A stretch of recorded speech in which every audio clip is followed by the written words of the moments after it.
Oh, yes, yes, yes, that is so time to open.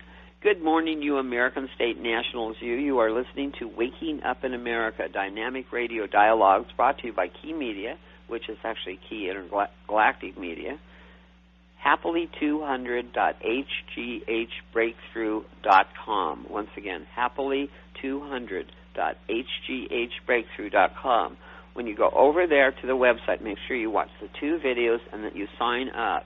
Because when you sign up, you're actually signing up to reverse your life back to an earlier, healthier, happier time, and it really does it. I'm actually been challenging life very powerfully at 77. In fact, the editor of my paper has told me I'm a heroic warrior, which is pretty cute. I like that. We like brag.com as well. Apple cider vinegar has got to be the best bang for your buck, and the energy that's behind bragg.com with Patricia Bragg is astounding. Happily200.com is our website for the possibility of living to be 200 years old.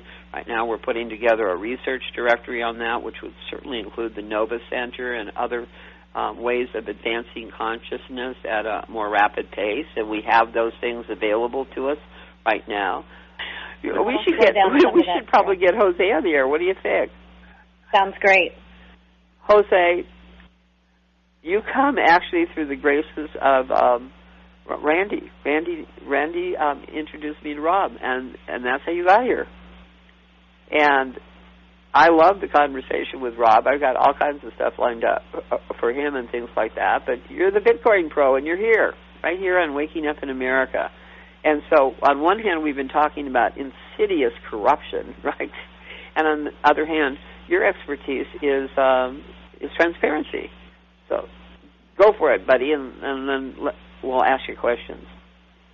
Well, thank you, Dr. Kirkert and Dr. Shannon, for hosting me and for allowing me to share a little bit of what's happening in the technology industry and what blockchain can bring to the table. As you had mentioned, dealing with all these entities, legal entities, blockchains bring transparency to the table, and they allow us to do away with that trusted third party. And that just opens up a world of opportunities in the technology field and different business use cases that haven't even been developed. And I think that's what I'm all about. There's a lot of people surfacing in the scene claiming to be Bitcoin experts. But most importantly, we need someone that understands the platform itself, which is the blockchain. Let me just stop you for a minute, because Sure. Maybe all of our listeners haven't heard. What exactly is a Bitcoin?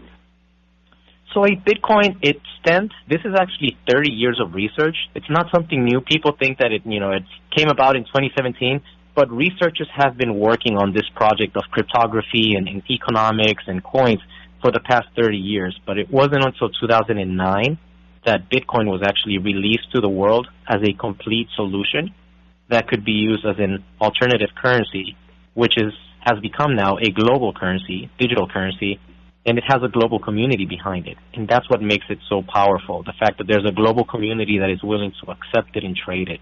Well, the banks must hate it, mustn't they? Because can they even figure a way to get a percentage out of it?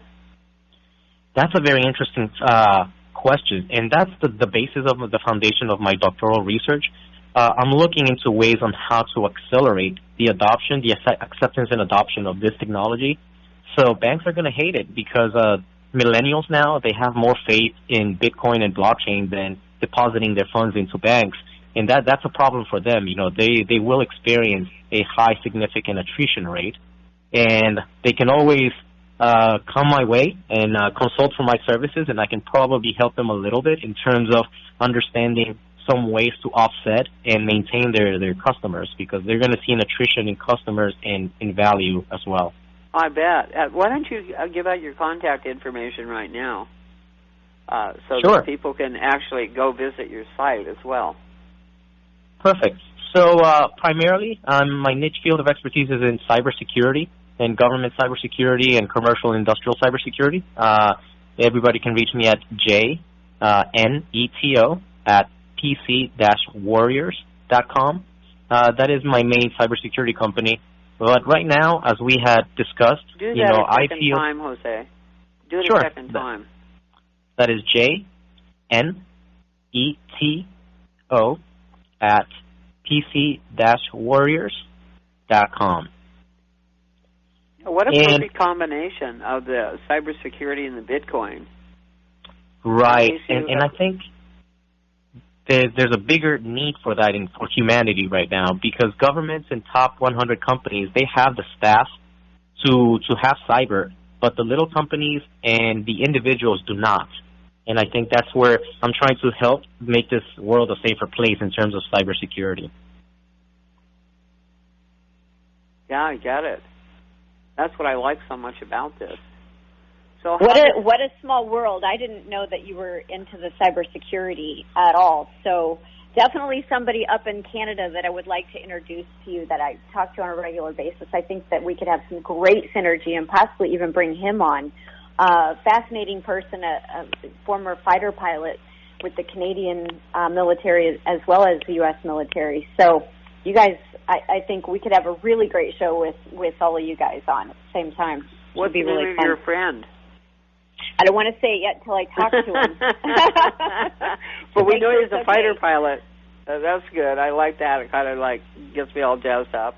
This is good. Well, former too, but he's in security now, and he's doing cyber security, and he figures out all the hackers, and in fact he'll be here in the United States again. He comes back and forth. He'll be here again in March. So we may just be able. He said he may want to come down to Miami, so we may be able to just broadcast live from Miami with that. Oh, that could be cool. Yeah. No, I like it. See how it all happens? This is why we do dialogues, Jason. Jose. This is why we do dialogues. We do dialogues because stuff comes up inside the dialogue. Now, for instance, our listeners may not know, if you have Apple phones, you can actually, do you know this, Jose, that you can actually go and get your phone encrypted through an Apple app? There are different options, and that is one suggestion I would give to the public, to encrypt their information, because at this point, that is the only way. You want to have encryption at rest to protect the confidentiality of your information. Now, can we also encrypt private lines? Because I've got a landline, and then I've got a cell phone, and my cell phone is encrypted. So you do have applications that give you encrypted voice over IP, and there are devices that will allow you to do that in the landline. Great. But they're more accessible in the commercial space. We may be able to do some teaching on that, because what we want to do is we want to give you options. You're living in a different world than you think you're living in. If you're over 70 years old, you always remember about how interest rates were only 10% and anything over that was usury, and all your food was organic because that's the way it was grown in those days. The title of my book is Swimming with Alligators, Jose, and I'm writing it right now.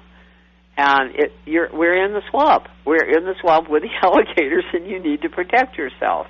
And one of the ways you need to protect yourself is with the cybersecurity that he's talking about. And another way you need to protect yourself is through transparency. And it sounds to me that I don't understand how blockchain chains and bitcoins work, though. They occur for me like they're two different things. What are they? Perfect. So the underlying platform is really the blockchain. And so to really simplify it, it's nothing more than a ledger. Let's say a community needs to keep track of their gross domestic product or their value, so they keep a ledger, just like banks. But in the past, we've relied on governments and we've relied on banks to keep track of this ledger, and obviously we're trusting them. But now with the emergence of a blockchain, we no longer need that third party. It is basically a self-sustaining system that keeps track of the transactions. So by having this system, self-autonomous system that keeps track of the transactions, we can freely transact between one another and having that peace of mind that the transactions have high integrity. So it's very revolutionary. Well, when did that sense of security come to it? Because I don't remember that. The first time I heard I had Bitcoin on air, I don't remember blockchains. Have they always been there, or are they a new addition for security? Blockchains are really, they've always been there since day one, but people have just focused on Bitcoin because that is one of the use cases, which is a cryptocurrency.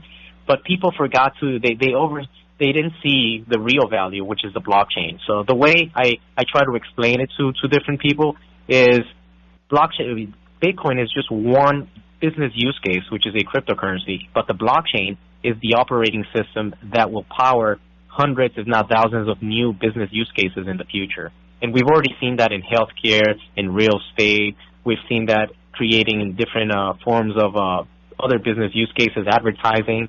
I mean, there's an emergence of these new blockchain projects. How do we see it in, say, healthcare? Healthcare is because we need to safeguard patient records and try to protect HIPAA. And once again, the nature of blockchains is all about cryptography and being able to encrypt that information and maintaining the confidentiality, the integrity, and availability of those patient records. So it's a perfect business use case for the blockchain industry as well. Have you heard about this thing where Buffett and I think it may be Amazon, I'm not sure, they're actually pulling out of insurance companies and they're creating their own insurance for employees? Would this be part of this? Because it sounds like it could be. So Warren Buffett, as highly respected as he is even in my eyes, as an investor, I think he's a little bit against cryptocurrencies currently. And I think it's because, he's already well established as an investor in the traditional markets.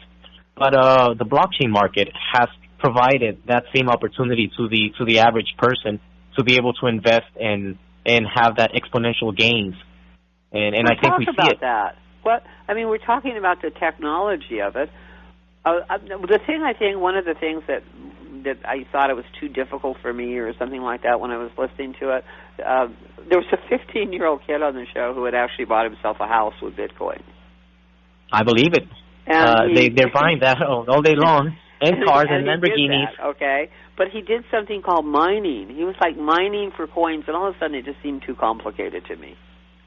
And I was doing that as well in 2015, mining. That's actually, as an engineer, that's one of the reasons that I got started in the blockchain industry, because of the mining, and I can probably elaborate a little bit on that to share that with the rest of your listeners.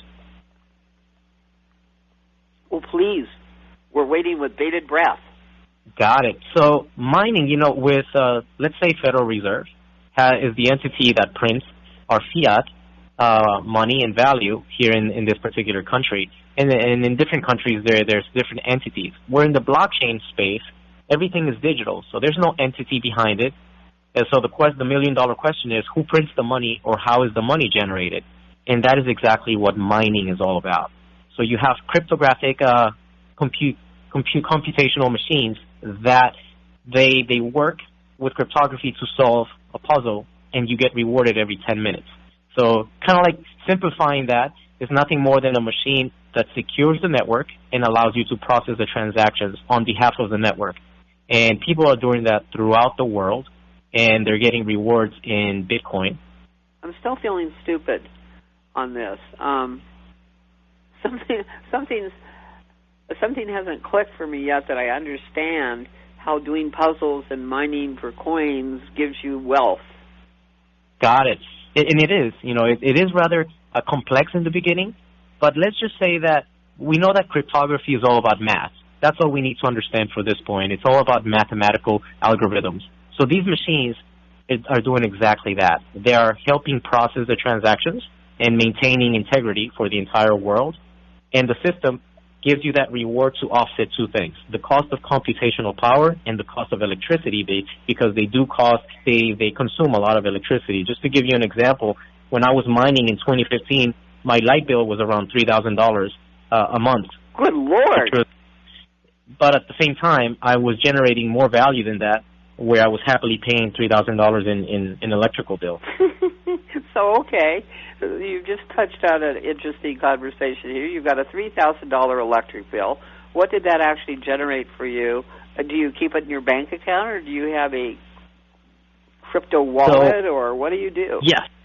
So I have a crypto wallet where I keep everything, and I can't disclose the amount of Bitcoins that I was generating at the time, but I was running close to 100 terahashes, and for 2015, that is a substantial amount. Nowadays, I mean, there's companies out of Canada and companies in China, companies in the U.S. and everywhere that have warehouses of these units, and I mean by the hundreds and by the thousands, and they're generating millions of dollars on a monthly basis. Well, it almost sounds like Rumpelstiltskin turning straw into gold. Bitcoin could be seen as the digital gold. That is a good analogy. Jose, can you explain why? Because to some people they say, it's backed by nothing, it formed out of nothing. Why is it not being called a scam? Why do some governments absolutely hate it? Some investor companies, I think it was Merrill Lynch or somebody, that came out and said you cannot buy it. Why do people hate it so bad? So there's a split community.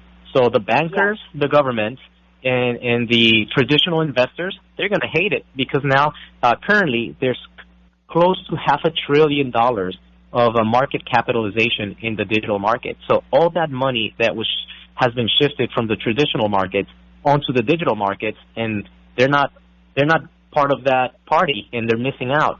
So they're losing money, and those are the people that are against Bitcoin and other cryptocurrencies and label it as a bubble, and they think that it's going to tank.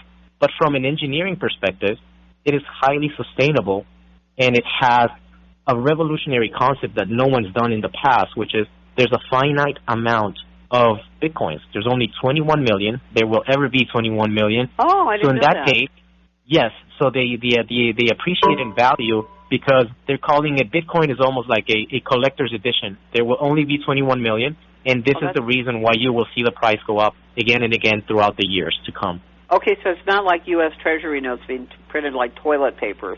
There's 21 million of these things, and they're just going to keep getting more valuable. That is correct. That is the key as to why this is not the bubble that everyone thinks it is. Yeah. All of a sudden, I get it sustained by mining.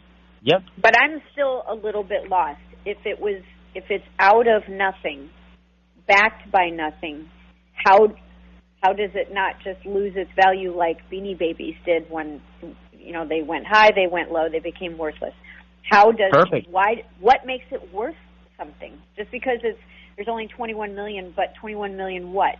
Pieces of ghost. You know what I'm saying? Dr. Shannon at work. Right. That is a phenomenal question. Yeah. And I've spoken with people at politics, economists, lawyers, and they ask me these very tough questions. And the answer to that is everything starts with community. We've been conditioned to think of value in terms of money. We no longer say, this is my value. We say this is money and I get paid in money. But we have to go back to our roots, understanding that what we're dealing with is value, and paper money is nothing more than a representation of that value. So when I give seminars, I give the example, if I had a briefcase of $1 million and I go to the moon, how much is my $1 million worth? And the answer to that is zero, because there's nobody willing to accept my $1 million. So therefore, it loses its intrinsic value. So since this Bitcoin community started 8 to 9 years ago, and now we have a global community of people that are willing to accept it. I mean, you can buy cars with Bitcoin. You can buy property in Miami with Bitcoin.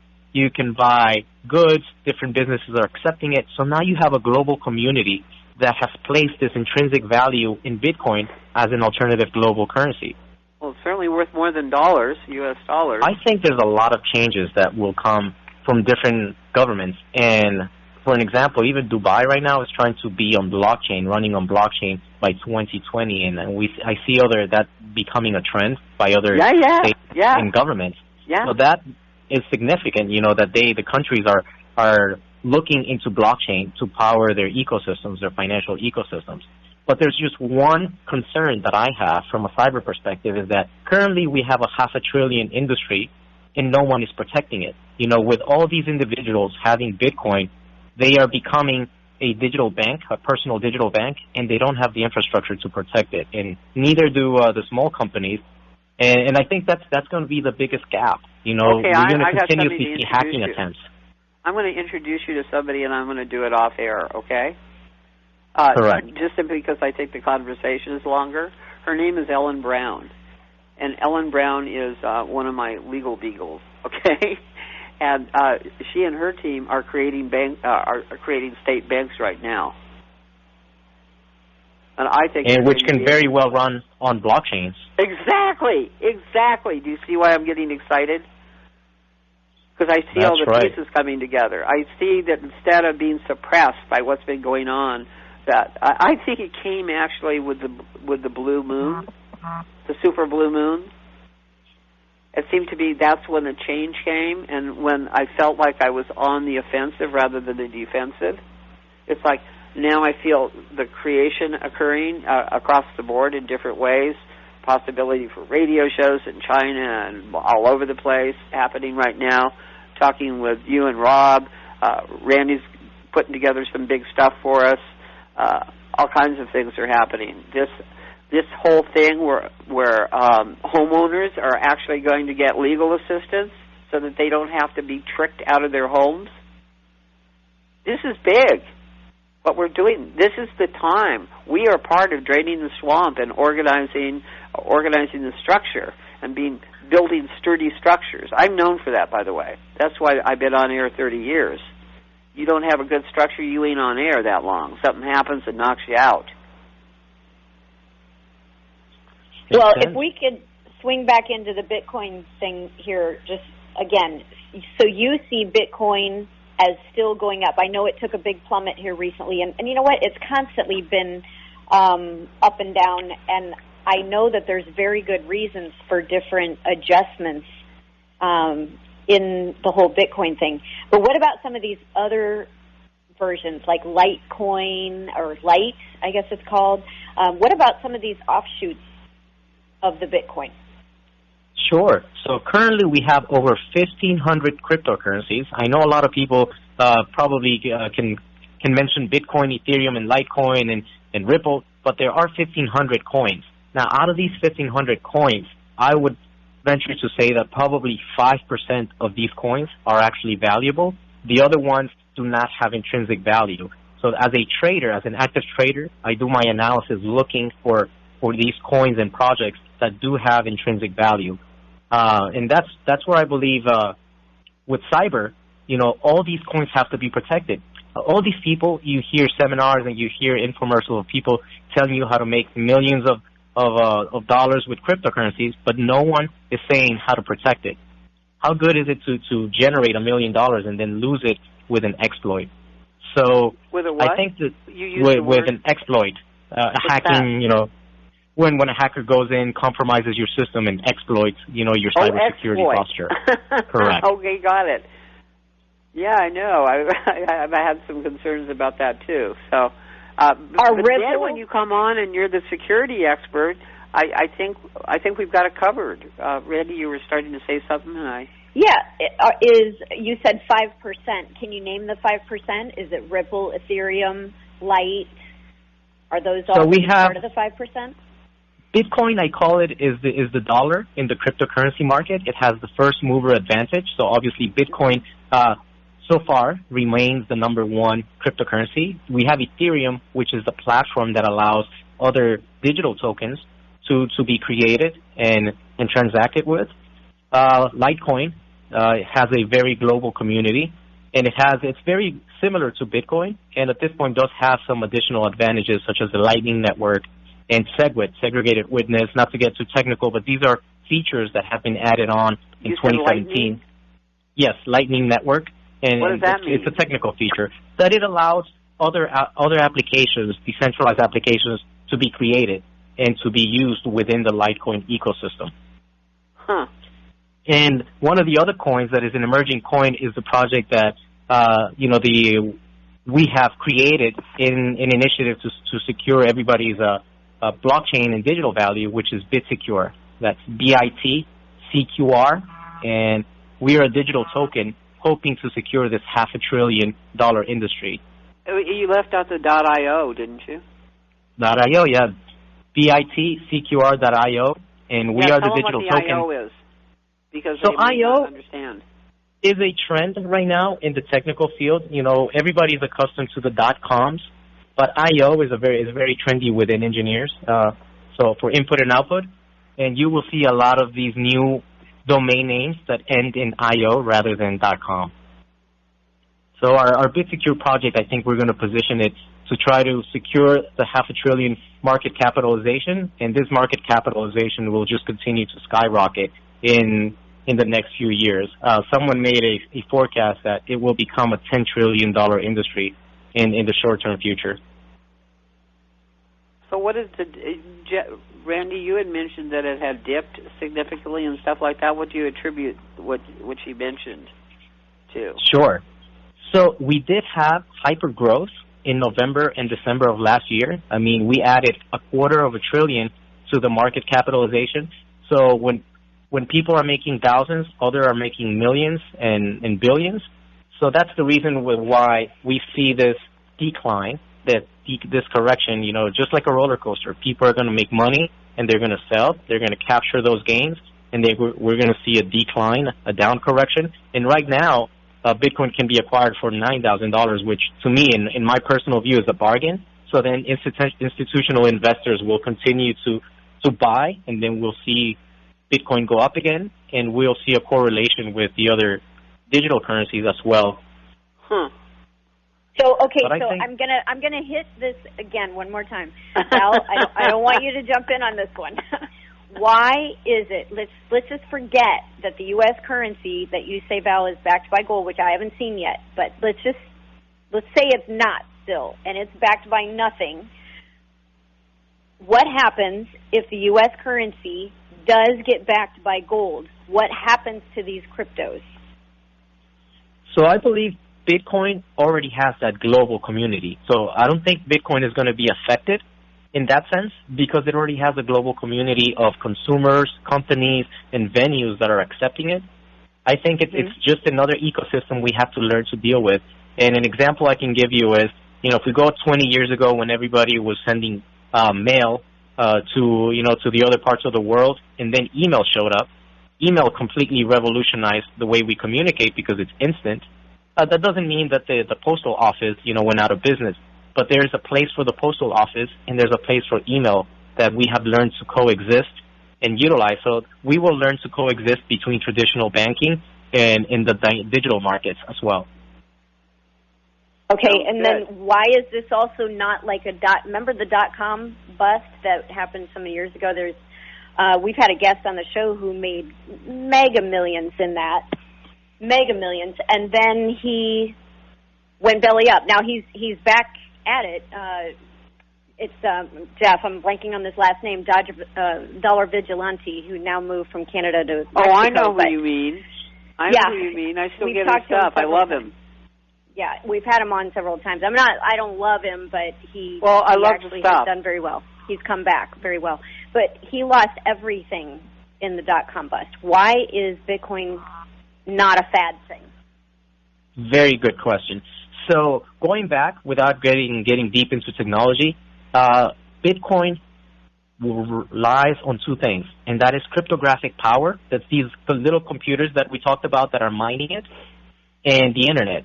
So in order for Bitcoin to cease to exist from the world, we would have to take down the internet, take down the power grid, take down all the machines that are mining it.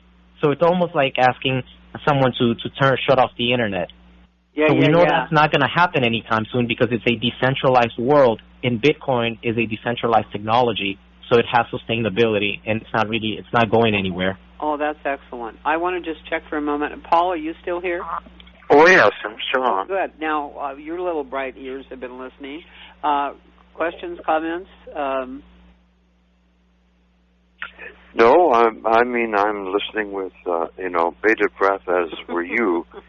My cybersecurity experience, of course, is internal within the federal government, and that was fundamentally associated with vetting of software packages that were coming in from the private sector to be used in the federal government, and making sure that they satisfied the criteria set up by DHS 4300A, FISMA, and NIST. And I'm sure that our distinguished guest is familiar with those. Yes, sir. Actually, I'm very familiar with the process you just described. I had in an official capacity, I was doing something similar in ensuring that the compliance for the projects that were being worked on met the government standards to be accepted as such, mainly in the NIST and NISPOM world. So I can assimilate, what you discussed. Paul, do you see Bitcoin sticking around? Do you see the cryptos staying? I do. Paul? When he said there's only 20 million coins, that was what I needed to know that it would last. Because when you have a buyer and a seller, if you have a buyer that's willing to accept the value that the seller offers, this is I think it's the transparency to this that's so attractive as well, and the fact that there aren't little banks coming in on different angles, getting a percentage here and a percentage there, and lying, cheating, stealing, and forging, because a number of them have been known to do that. And I don't see the opportunity to do that here. Am I correct, Jose? That is exactly what the mining is all about. What you just said, to prevent the forging or duplicates of these coins, that's what the miners do. They protect that integrity, and that's where the reward comes in. So you're correct in that is one of the value that comes from this Bitcoin ecosystem. Yeah, because you're saying the fiat currency is worthless because they keep printing and printing and printing. Is that the comparison here? That is correct. The hyperinflation, our dollar becomes less in value on a daily basis as inflation goes up. Yeah, and the deal going on here is that the cryptocurrency is highly transferable, and the dollar transfers at a much slower rate, even if it is backed. 2 minutes. What about people we're in the last 2 minutes here. We're in the last 2 minutes, so you got one sentence each, okay? Literally, one sentence each. What about the crypto Not a question, having to Randy. be bought with a dollar? I want you to make a statement Randy, we're at the end of the show. I know. That was my statement. There it is. Okay, that was your statement. Jose, your last statement here. That, I think this crypto community will continue to grow, and we're here to help secure it. BitSecure.io, we're here to protect the trillions. You got it. I'm loving it. Paul, one last sentence, and 20 words or less, babe. 20 words or less. I checked into the train thing. Didn't come up with anything. Okay, very good. This program has been brought to you by Kirkard Intergalactic Media, our radio partners, ConingCompany.com, Happily200.com, HeavenIncorporated.com, Anna Von Reich, Dr. James Murphy, John Denver, Dr. Joel Wallach, Tippi Hedren, Carol Channing, Deepak Chopra, Ed Asner, Dennis Weaver, Larry Hagman, and Esther Williams, Admiral Eugene Carroll, Jane Goodall, Jonathan Granoff, Dennis Kucinich, Chris Burgard, Paul the Plumber, Terry Cole Whitaker, Sherry St. Vincent, Lonnie Hogan Miller, Sherry Sharifi Brown, Roger Stone, David R., descendant of King David, RandyShannon.com, Edward F. Groove III, Shalene Nightingale, and DrValerie.com, and doctor is all spelled out. Thanks to Paul C. Bragg for leaving us your daughter, Patricia, to continue your work. A big thanks to our team at Voice America. Jess Bernard, our producer, Ryan Treasure, Randy Jacqueline, and our friends at Cumulus Radio, Mike Vitale, Mary Flynn, and Ron Simon, and our research director, U-Rock, Ron Hayes. To John and Totally Gospel, a big thanks for all your airtime and friendship over the years. A big thanks to our webmaster, Joe Chung. Merci beaucoup to Ben Migan for our theme music, Almost Ordinary People, which is available to you as a free MP3. And also check out Apple, because Apple has just confessed to slowing down their phones, so you'll buy a new one. So you got something on Apple, and they're also trying to stop you from fixing your own phone. So let's just take all the guys apart and get our rights to repair back. And that means a country, a finance, a house, your life. Let's repair.